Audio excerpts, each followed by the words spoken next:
Assalamualaikum warahmatullahi wabarakatuh. Salam sejahtera untuk kita semua. Perkenalkan, saya Naila Latifa Zahra dari Universitas Pertiwi Cikarang dengan NIM 231100006.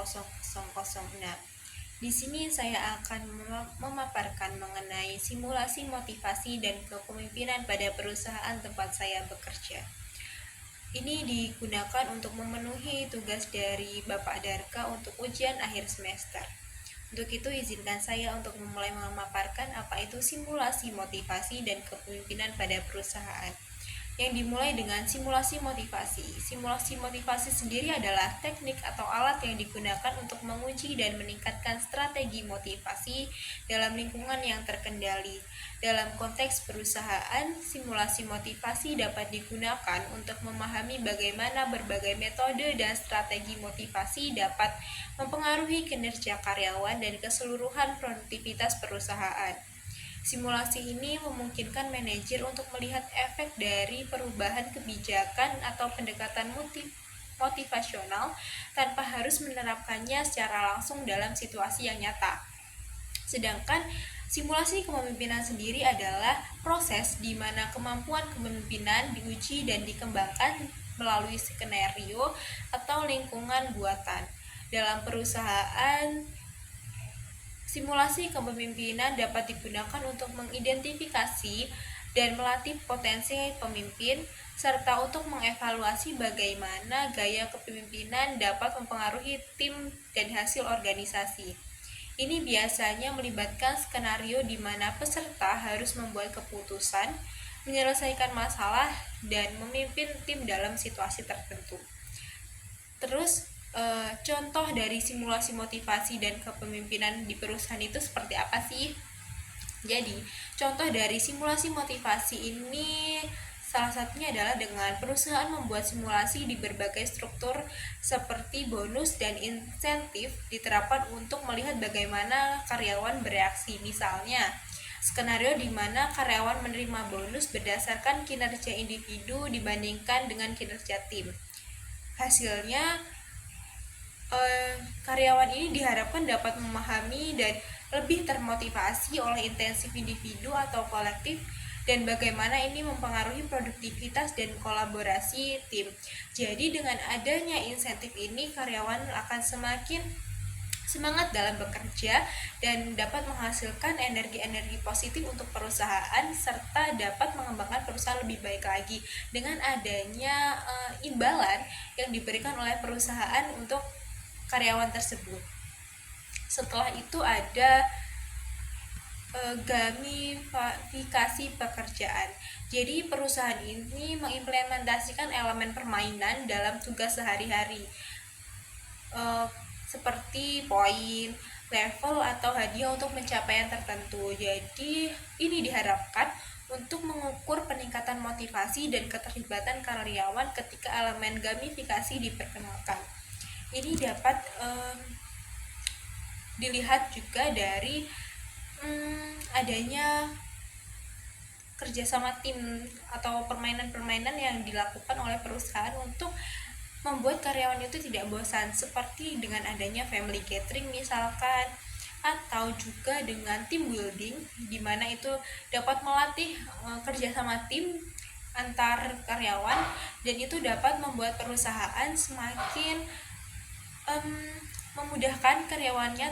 Jadi karyawan-karyawan itu tidak mudah ada cekcok atau apa karena karyawan-karyawan ini saling mengenal satu sama lainnya. Yang selanjutnya itu ada simulasi dari kepemimpinan itu.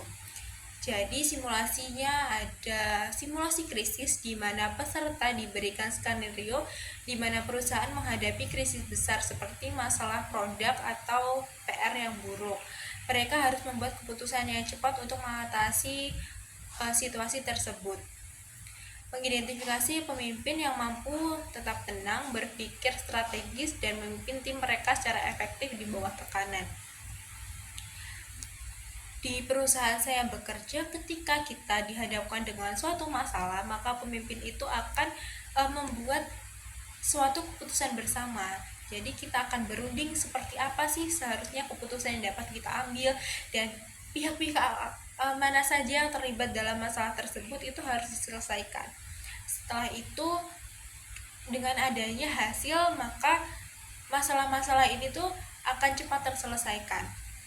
Setelah itu, adanya simulasi dari proyek tim. Beberapa tim diberikan proyek yang kompleks dengan tenggat waktu yang ketat. Pemimpin ini harus mengkoordinasikan tugas, mengatasi konflik, dan memastikan proyek selesai tepat waktu. Hasil yang diharapkan ini dapat menilai kemampuan kepemimpinan dalam mengelola waktu, sumber daya, dan dinamika tim untuk mencapai tujuan proyek.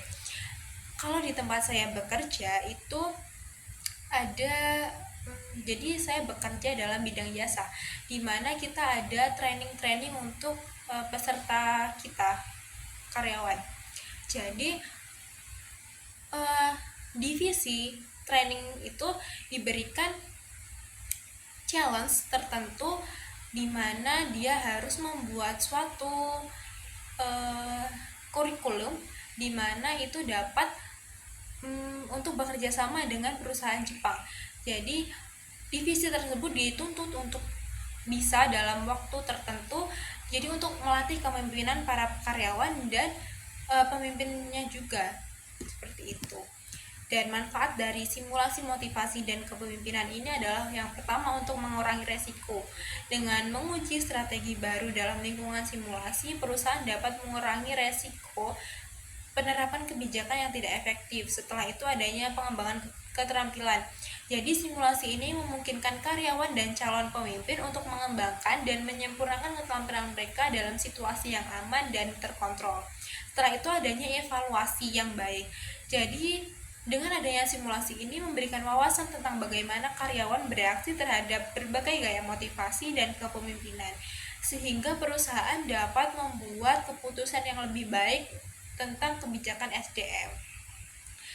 Jadi dengan menggunakan simulasi, perusahaan dapat meningkatkan strategi motivasi dan kepemimpinan mereka, yang pada akhirnya dapat meningkatkan kinerja karyawan dan produktivitas organisasi secara keseluruhan. Dan pada intinya,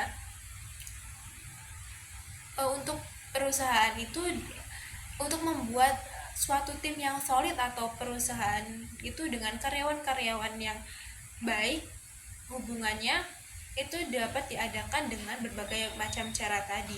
Kalau di perusahaan saya, yaitu yang dapat kita terapkan seperti family gathering, team building, atau adanya training seperti untuk kita adakan workshop juga, di mana karyawan ini tuh dapat saling mengenal dan mengatasi masalahnya itu harusnya seperti apa. Workshop ini digunakan untuk membuka wawasan para karyawan, dan sehingga karyawan-karyawan ini tuh dapat terbuka tentang perusahaan tersebut dan bagaimana cara mengatasi masalah yang ada di perusahaan itu. Mungkin itu yang dapat saya sampaikan mengenai simulasi motivasi dan kepemimpinan pada perusahaan tempat saya bekerja. Kurang lebihnya saya mohon maaf. Terima kasih untuk Bapak Darka atas kesempatan yang telah diberikan.